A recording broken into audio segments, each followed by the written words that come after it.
নমস্কাৰ 2 আগষ্টত ৰাহুৱে নক্ষত্ৰ পৰিৱৰ্তন কৰিছে শতভিষা নক্ষত্ৰৰ পৰা মংগলৰ যি নক্ষত্ৰ ধনিষ্ঠা নক্ষত্ৰলৈ প্ৰৱেশ কৰিছে মানে ধনৰ নক্ষত্ৰলৈ প্ৰৱেশ কৰিছে ৰাহুৰ এই নতুন নক্ষত্ৰ পৰিৱৰ্তনে প্ৰত্যেকটো ৰাশিৰ জাতক জাতিকাসকলৰ ওপৰত কেনে ধৰণৰ ফলাফল দিব সেই বিষয়ে আজিৰ এই অনুষ্ঠানটিত কথা পাতিম আপোনাৰনো ৰাশি কি সেই বিষয়ে আমাক কমেন্ট বক্সত গৈ কমেন্ট কৰি জনাবলৈ নাপাহৰিব নমস্কাৰ মোৰ নাম ৰেখা তালুকদাৰ আজিৰ অনুষ্ঠানটিলৈ স্বাগতম জনাইছো আৰু নক্ষত্ৰ পৰিৱৰ্তনে প্ৰত্যেকটো ৰাশিৰ জাতক জাতিকাসকলৰ ওপৰত কেনে ধৰণৰ প্ৰভাৱ পেলাব সেই বিষয়ে বহুতো কথা ক'বলৈ আমাৰ সৈতে থাকিব আপোনালোক সকলোৰে পৰিচিত জ্যোতিষ শাস্ত্ৰ বিশেষজ্ঞ তাৰ লগতে সামুদ্ৰিক শাস্ত্ৰ বিশেষজ্ঞ ৰমেশ চন্দ্ৰ শৰ্মা শাস্ত্ৰী ডাঙৰীয়া আহক তেওঁৰ সৈতে কথা পাতো আৰু অনুষ্ঠানটি শেষলৈকে থাকিব বুলি আশা ৰাখিছো দেও অনুষ্ঠানটিলৈ স্বাগতম হয় নমস্কাৰ ৰাহুৱে নক্ষত্ৰ পৰিৱৰ্তন কৰিছে হয় ধনৰ নক্ষত্ৰত গৈছে হয় গতিকে ধন সকলোকে ধন লাগে কেনেকুৱা ফলাফল 2 আগষ্ট ৰবিবাৰে ৰাতিপুৱা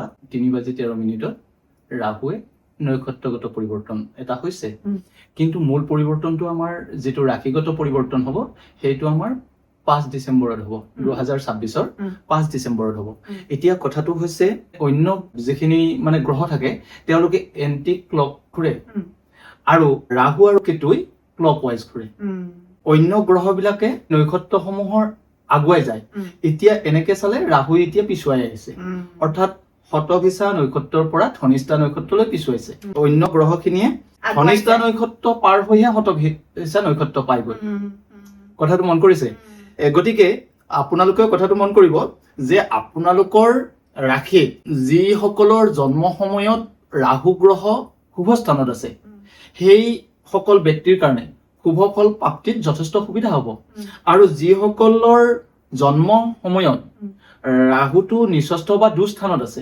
তেওঁলোকৰ কাৰণে অলপ দুফল বা এটা নিগেটিভ ফল এটা লৈ আহিব এতিয়া যেহেতু ধনিষ্ঠা নক্ষত্ৰ মানে ধনৰ নক্ষত্ৰ বোলে ধন বৰসা নক্ষত্ৰ সেইকাৰণে তাৰ নামটো হ'ল ধনিষ্ঠা শতভিষা নক্ষত্ৰৰ পৰা আহি 23 ধনিষ্ঠা নক্ষত্ৰত মানে 24 শতভিষা নক্ষত্ৰ আৰু 23ত আহিছে মানে দেখাত উলুটা যেন নহয় ৰাহু গ্ৰহই 27 নক্ষত্ৰৰ পৰা একলৈ গৈ থাকে পৰিভ্ৰমণ কৰে অন্য গ্ৰহই কি একৰ পৰা 27লৈ পৰিভ্ৰমণ কৰে সৌৰজগতৰ এই গতিবিধিবিলাক বৰ মানে সেইকাৰণে চাহ পৰে এই গ্ৰহখিনি এনেকে আহি আছে আৰু এই গ্ৰহটো এনেকে পৰিছে গতিকে মুখামুখিকৈ যেতিয়া পৰি গ'ল চাহটো পৰি যায় সেইকাৰণে ৰাহু আৰু কেতু গ্ৰহক চাহ গ্ৰহ বুলি কোৱা হয় মূলত মানে 7টা গ্ৰহ আমাৰ 7 বাৰৰ নামৰ লগত জড়িত যে 7টা গ্ৰহ আছে ৰবি সোম মংগল বুধ গুৰু শুক্ৰ শনি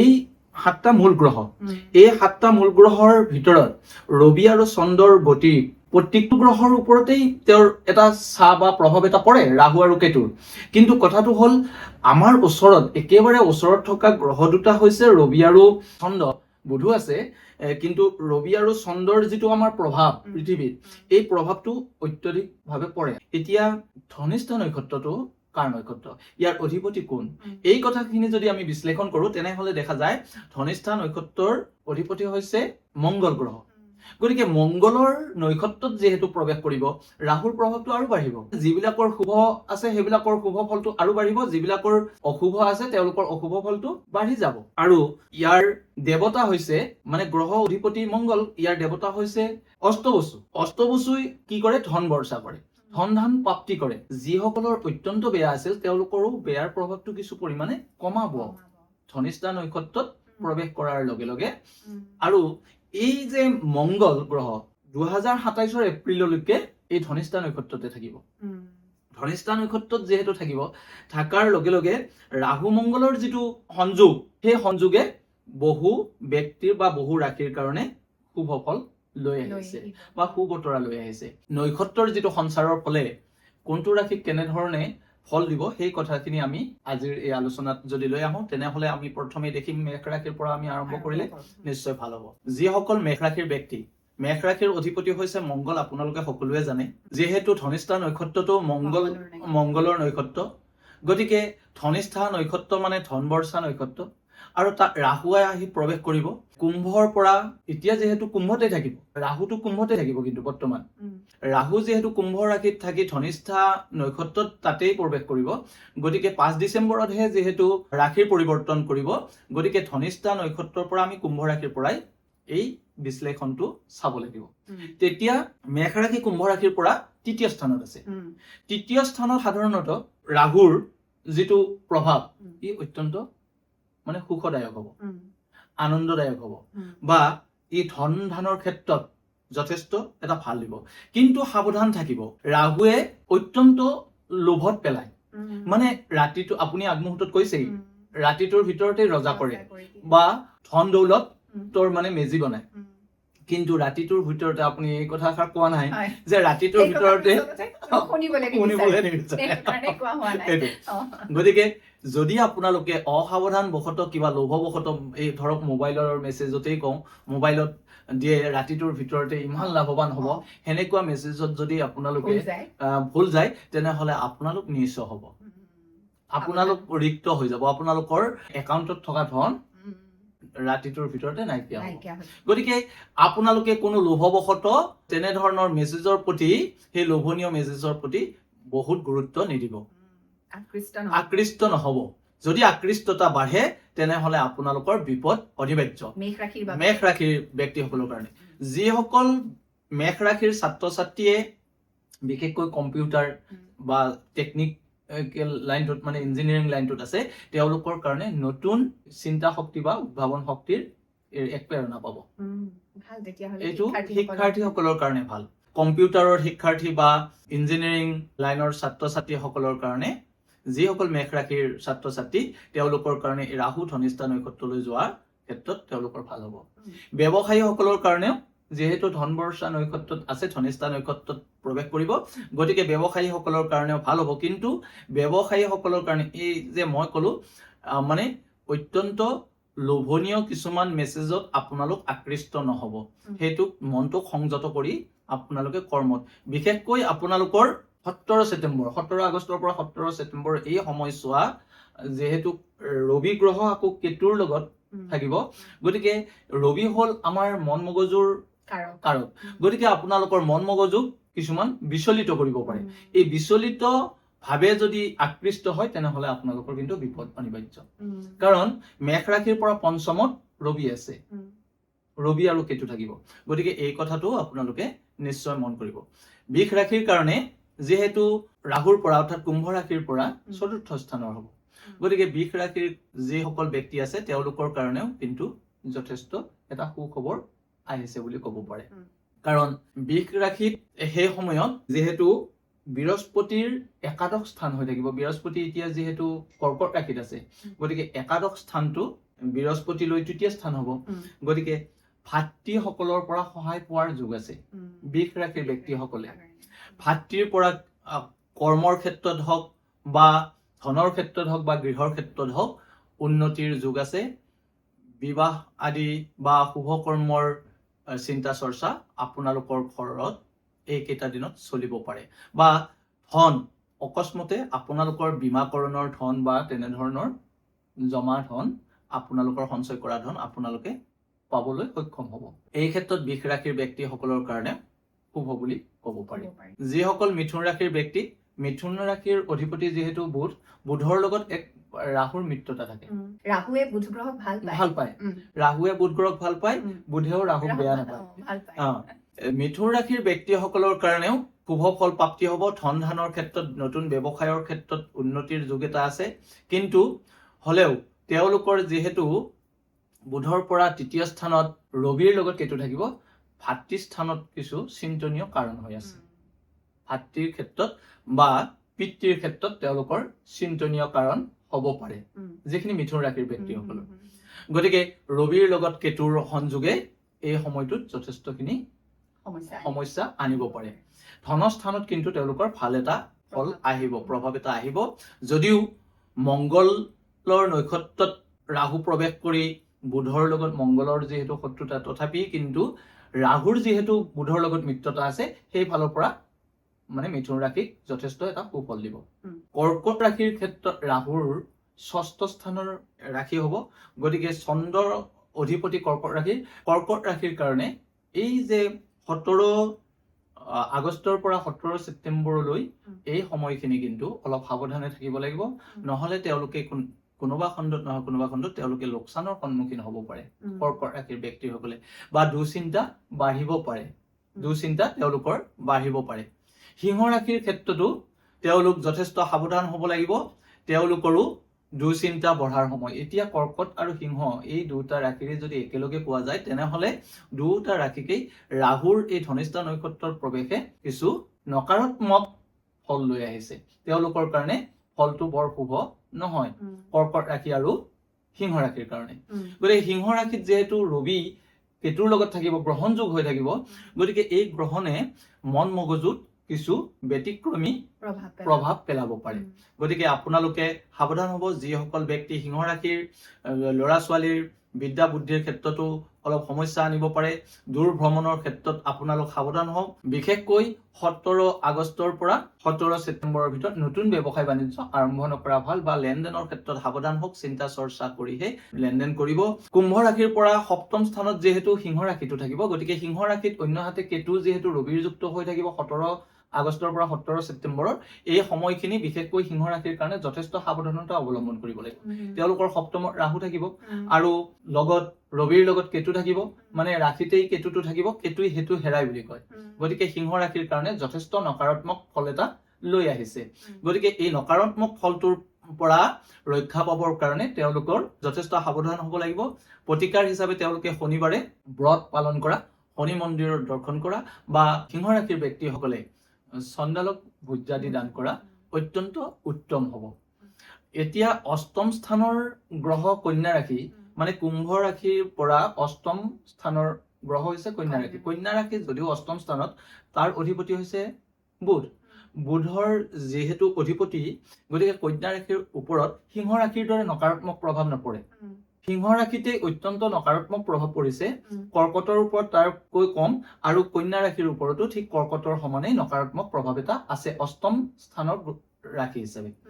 গতিকে কুম্ভ ৰাশিৰ পৰা অষ্টম স্থানত থকাৰ কাৰণে কন্যা ৰাশিৰ ব্যক্তিসকলেও যথেষ্ট সাৱধানতাৰে নিজৰ কৰ্মত আগুৱান হ'ব লাগিব।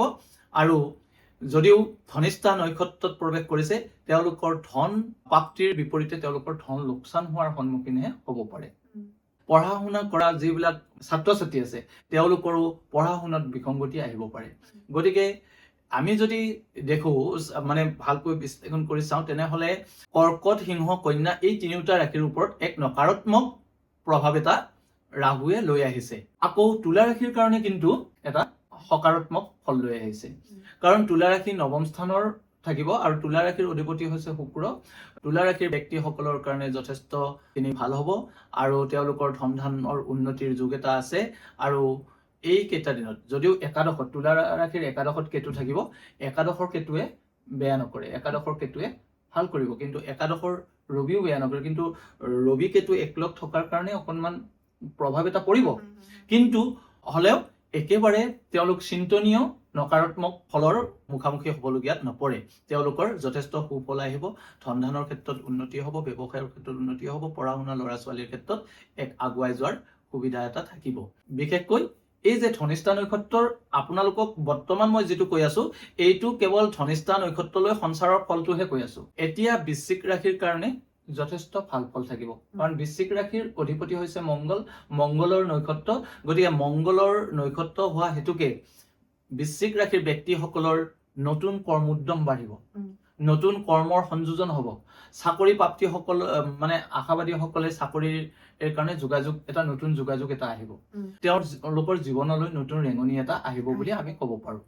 বৃশ্চিক ৰাশিৰ ব্যক্তিসকলে ৰাহুৰ এই নক্ষত্ৰ সঞ্চাৰৰ এক সুফল, আটাইতকৈ ভাল, মানে বেছি সুফল লাভ কৰিব পাৰিব বৃশ্চিক ৰাশিৰ ব্যক্তিসকলে। কাৰণ মেষ ৰাশিতকৈও বৃশ্চিক ৰাশিৰ ব্যক্তিসকলে, যদিও দুটা ৰাশিৰ অধিপতি মংগল, তথাপি কিন্তু বৃশ্চিক ৰাশিৰ ব্যক্তিসকলে ৰাহুৰ নক্ষত্ৰ সঞ্চাৰৰ সুফল অত্যাধিক পৰিমাণে পাব। গতিকে তেওঁলোকে কেৱল মংগলবাৰে যিকোনো দেৱী মন্দিৰত তেওঁলোকে এটি ফল দান কৰিব, তেতিয়া সেই ফল, মানে নাৰিকলেই হওক বা তেনেকুৱা ফল দান কৰিলে তেওঁলোকে উত্তম ফল পোৱাত আৰু বেছি সুবিধাজনক হ'ব। ধনু ৰাশিৰ ব্যক্তিসকলৰ কাৰণেও যথেষ্ট ভাল, ধন ধানৰ ক্ষেত্ৰত উন্নতিৰ যোগ আছে আৰু কৰ্মৰ ক্ষেত্ৰতো তেওঁলোকৰ এটা সুফল আনিব, মানে এটা সকাৰাত্মক ফল এটা দিব বা এটা উৎসাহজনক এটা স্থিতিলৈ আগবাঢ়ি যাব পাৰিব। পঢ়া শুনাৰ ক্ষেত্ৰতো তেওঁলোকৰ ল'ৰা ছোৱালীবিলাকৰ ক্ষেত্ৰতো ভাল হ'ব। কিন্তু মকৰ ৰাশিৰ ব্যক্তিসকলৰ ক্ষেত্ৰত অকণমান প্ৰভাৱটো মানে মধ্যম ফল হৈছে। সকাৰাত্মক আৰু নকাৰাত্মক দুটা ফলেই মকৰ ৰাশিৰ ব্যক্তিসকলে ভোগ কৰিব। বিশেষকৈ পঢ়া শুনা কৰা ল'ৰা ছোৱালীৰ কাৰণে তেওঁলোকৰ পঢ়া শুনাত অলপ জুতি পৰিব পাৰে। যিসকলে ব্যৱসায় তেওঁলোকে নতুন ব্যৱসায় এইকেইটা দিনত নকৰিব। বিশেষকৈ 17 আগষ্টৰ পৰা 17 ছেপ্টেম্বৰৰ এই সময়খিনি তেওঁলোকে সাৱধানে থকাটো ভাল। আকস্মিক দুৰ্ঘটনা আদিৰ ভয় থাকে, গতিকে মংগলৰ যিহেতু প্ৰবল কাৰক হৈ থাকিব, তাতে এই মকৰ ৰাশিৰ অধিপতি হৈছে শনি, কিবা হয়তো দুৰ্ঘটনা সৰু সুৰা অঘটন ঘটিব পাৰে। গতিকে ধনৰ ক্ষেত্ৰত তেওঁলোকে লোকচানৰ যাতে সন্মুখীন নহয় তাৰ কাৰণে সাৱধান থাকিব লাগিব। কুম্ভ ৰাশিৰ ব্যক্তিসকলৰ কাৰণে কিন্তু ভাল।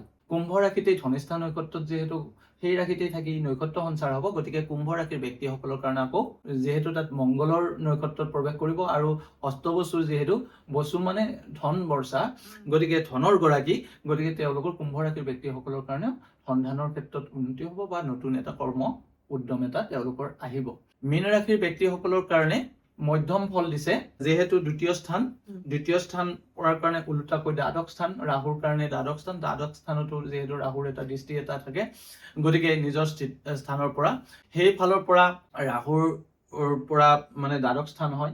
মীন ৰাশিৰ ক্ষেত্ৰতো তেওঁলোকৰ বেয়া নহ'ব, ভাল হ'ব, কাৰণ মীন ৰাশিৰ অধিপতি বৃহস্পতি কৰ্কটত তুংগী হৈ আছে আৰু শনি মহাপ্ৰভুৰ এটা ইকুৱেশ্যন আছে, গতিকে মীন ৰাশিৰ ব্যক্তিসকলৰ কাৰণেও এটা ধনধানৰ যোগ এটা আহিব। আৰু কিন্তু তেওঁলোকৰ প্ৰথম 15 দিনত অকমান সাৱধানে থাকিব লাগিব, যাতে তেওঁলোকেও এনেধৰণৰ অতি লোভনীয় ৰাতিটোৰ ভিতৰতে ৰজা হোৱা যিবিলাক মানে প্ৰলোভনকাৰী মেছেজ থাকে বা কিছুমান সংস্থাই মানে বিভিন্ন সময়ত প্ৰলোভিত কৰি থাকে, এই প্ৰলোভিত মেছেজৰ ওপৰত যাতে ভুল নাযায়, আকৃষ্ট নহয়, তাৰ কাৰণে আমি আহ্বান জনাওঁ আৰু সাৱধান থাকিবৰ কাৰণে কওঁ। ল'ৰা ছোৱালীবিলাক সকলেও যাতে মোবাইল ব্যৱহাৰ কৰোঁতে মোবাইলটো সাৱধানে ব্যৱহাৰ কৰে, সেইবিলাকত যাতে কেতিয়াবা মানে চুইচ দাবিলেই লাগি যাওক। গতিকে তেনেধৰণৰ মীন ৰাশিৰ ব্যক্তিসকলৰ যিসকল মীন ৰাশিৰ ব্যক্তিৰ মানে পিতৃ মাতৃ, তেওঁলোকে এইকেইটা দিন ল'ৰা ছোৱালীক মানে মোবাইলটো দিয়াৰ ক্ষেত্ৰত সাৱধান থাকক, নহ'লে তেওঁলোকৰ নালাগিবলগীয়া ঠাইত যদি চুইচ দাবি যায় তেনেহ'লে তেওঁলোকে হয়তো তেনেকুৱা লোকচানৰ সন্মুখীন হৈ যাব পাৰে অকস্মাতে। প্ৰথম 15 দিনত তেওঁলোকে অকণমান সাৱধান থাকক, তাৰপিছত ধীৰে ধীৰে ভাল হ'ব। আমি যদি কওঁ তেতিয়াহ'লে এই ৰাহুৰ যি নক্ষত্ৰ ধনিষ্ঠা নক্ষত্ৰৰ প্ৰৱেশে কোনকেইটা ৰাশিক আটাইতকৈ উত্তম ফল দিব দিয়ক? অত্যুত্তম হিচাপে ক'ব পাৰি বৃশ্চিক ৰাশিয়ে এই ধনিষ্ঠা নক্ষত্ৰলৈ ৰাহুৰ সঞ্চাৰে অতি উত্তম ফল প্ৰাপ্তি হ'ব। তাৰ পিছে পিছে মেষ ৰাশিয়ে প্ৰাপ্তি হ'ব, তাৰ পিছে পিছে বৃষ আৰু মিথুন আৰু তুলা ৰাশি, এই 5টা ৰাশিয়ে ধনিষ্ঠা নক্ষত্ৰলৈ সঞ্চাৰ হোৱাৰ ফলত ৰাহুৰ সঞ্চাৰৰ ফলত শুভ ফল প্ৰাপ্তি হ'ব বা লাভজনক হ'ব। আৰু একেবাৰে যদি আমি কওঁ অত্যন্ত নকাৰাত্মক বা ঋণাত্মক ফল লাভ কৰিব সিংহ ৰাশি। 1 নম্বৰতে সিংহ ৰাশি, 2 নম্বৰত কৰ্কট ৰাশি, 3 নম্বৰত কন্যা, 4 নম্বৰত মকৰ। মধ্যম ফল ভোগ কৰিব আমাৰ সাধাৰণত ধনু ৰাশি, কুম্ভ ৰাশি আৰু মীন ৰাশি, এই তিনিটাই মধ্যম ফল ভোগ কৰিব। ধনু ৰাশি, কুম্ভ ৰাশি আৰু মীন ৰাশি। গতিকে যিখিনি ৰাশিয়ে উত্তম ফল ভোগ কৰিব তেওঁলোকেও উত্তম ফল পাবৰ কাৰণেও তেওঁলোকেও কৰিবলগীয়া কাম থাকে, আৰু যিখিনি ৰাশিয়ে মধ্যম ফল ভোগ কৰিব বুলি কোৱা হৈছে তেওঁলোকে উত্তম ফল পাবৰ কাৰণে তেওঁলোকেও কিছু প্ৰতিকাৰ কৰিব লাগিব, আৰু যিখিনি ধৰক নকাৰাত্মক বা ঋণাত্মক ফল পাব বুলি কোৱা হৈছে তেওঁলোকে ঋণাত্মক ফলৰ পৰা মুক্তি পাবৰ কাৰণে বা নিৰাময় হ'বৰ কাৰণে তেওঁলোকেও কিছু প্ৰতিকাৰ কৰাৰ দৰকাৰ আছে। প্ৰতিকাৰটো থুলমূলকৈ আমি যদি কওঁ, সেই আটাইখিনি ৰাখি ভাল ফল পাবৰ কাৰণে বিষ্ণুৰ ওচৰত ফল দান কৰিব লাগে। ফল দান কৰিলে ভাল ফল প্ৰাপ্তি হয়। গতিকে আপোনালোকে 17 আগষ্টৰ পৰা 17 ছেপ্টেম্বৰলৈ বা তাৰ আগতেও এইকেইটা দিনতো পাৰে, আপোনালোকে 5 আগষ্টৰ পৰা 17 ছেপ্টেম্বৰলৈকে এইকেইটা দিনতো আপোনালোকে কৰিব পাৰে। গতিকে 5 আগষ্টৰ পৰা 17 ছেপ্টেম্বৰৰ ভিতৰত আপোনালোকে শনি মন্দিৰত এভাগ নৈবেদ্য আগবঢ়াব, আৰু যিসকলৰ নকাৰাত্মক ফল আহিব বুলি যিকেইটা ৰাশিৰ কোৱা হৈছে তেওঁলোকে বিশেষকৈ ক'লা মাটিমাহ আৰু তিল দান কৰিব, আৰু চণ্ডালক ভোজ্য দান কৰিব। তাৰোপৰি তেওঁলোকে ক'লা কুকুৰক আৰু কাউৰীক খাদ্য বস্তু অৰ্পণ কৰিব এই কেইটা দিনৰ ভিতৰত পৰা প্ৰতিটো শনিবাৰ। গতিকে শনি মন্দিৰ দৰ্শন কৰক আৰু তাত আপোনালোকে শনি মন্দিৰতেই শনিবাৰে ক'লা তিল আৰু ক'লা মাটি মাহৰ দাইল বা মাটিমাহ দান কৰক বা ক'লা তিল তেল দিব পাৰে, মানে তিল তেল দিব পাৰে।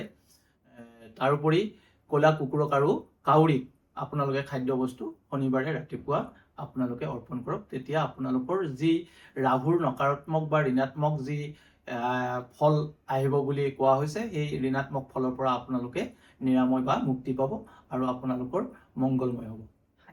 এয়া আছিলে ৰাহুৰ যি নক্ষত্ৰ সঞ্চাৰ তাৰে প্ৰভাৱ পৰিব কিদৰে প্ৰত্যেকটো ৰাশি জাতক জাতিকাসকলৰ ওপৰত, এই বিষয়ে কিছু কথা আমি আশা ৰাখিছো সকলোৰে যাতে খুব ভাল ফলাফল পায়। যিসকলৰ নকাৰাত্মক ফল আছে তেওঁলোকেও দেৱে যিদৰে ক'লে তেওঁলোকে সেই প্ৰতিকাৰৰ কাৰণে কৰক, নিশ্চয় সকলোৰে ভাল হ'ব বুলি আশা ৰাখিছো। আৰু এইখিনিতে আপোনালোকক অনুৰোধ জনাইছো, যদি ভিডিঅ'টো চাই ভাল লাগিছে কমেণ্ট কৰিব, লাইক কৰিব, শ্বেয়াৰ কৰি দিব আৰু এতিয়ালৈকে যদি চেনেলটো ছাবস্ক্ৰাইব কৰা নাই অনুগ্ৰহ কৰি এনেধৰণৰ বিভিন্ন অনুষ্ঠান চাবলৈ আমাৰ চেনেলটো ছাবস্ক্ৰাইব কৰিব। তাৰ লগতে দেওৰ সৈতে যদি যোগাযোগ কৰিবলৈ বিচাৰিছে তেতিয়াহ'লে অতি সোনকালে স্ক্ৰীণত দেখিবলৈ পোৱা নম্বৰটোত আপোনালোকে দেওৰ সৈতে যোগাযোগ কৰিব পাৰে যিকোনো কৰণী বিশ্লেষণ বা জ্যোতিষ শাস্ত্ৰ সম্পৰ্কীয় যিকোনো পৰামৰ্শ ল'বৰ বাবে।